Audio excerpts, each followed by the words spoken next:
கவிதா முரளிதரன் இணைப்பில் இருக்காங்க. நம்ம தொடர்ந்து பேசலாம். மேடம், இந்த பத்திரிகையாளர் மீதான தாக்குதலை நீங்க எப்படி பாக்குறீங்க? நிச்சயமாக வன்மையாக கண்டிக்கப்பட வேண்டியது. ஒரு விஷயம், மீடியாவை கிரிட்டிசைஸ் பண்றதுக்கு எல்லாருக்கும் உரிமை இருக்கு.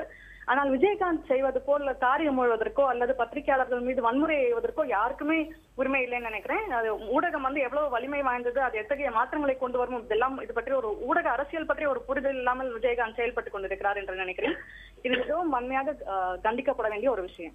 விஜயகாந்த் ஒரு கட்சியுடைய தலைவர். அவர் ஒருத்தர் சொன்னா போதும் அந்த கட்சியில் இருக்கக்கூடிய எல்லா தொண்டர்களும் கேட்பதற்கான சூழல் இருக்கிறது.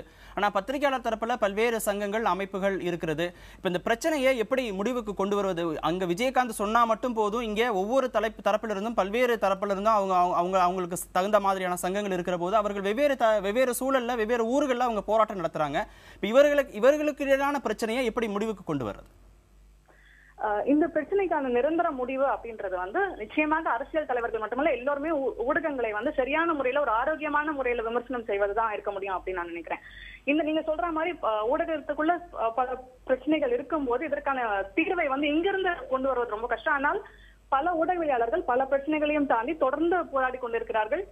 தொடர்ந்து இதற்கு எதிராக நடவடிக்கை எடுத்துக் கொண்டிருக்கிறார்கள், கண்டனம் தெரிவித்துக் கொண்டிருக்கிறார்கள். இதையுமே நம்ம மனசுல வச்சுக்கணும். அப்புறம் விஜயகாந்த் குறை சொல்றது மேனேஜ்மெண்ட் தான் அவர் நிறைய சொல்றாரு. நீங்க மேனேஜ்மெண்ட் சொல்றபடி கேட்கறீங்கன்னு. அதனால விஜயகாந்தை பொறுத்தவரை இந்த விவகாரத்தை பொறுத்தவரை ஊடகங்களின் நிர்வாகங்கள் ஒரு உறுதியான முடிவை எடுக்க வேண்டும் அப்படின்றதுதான் என்னுடைய கோரிக்கை.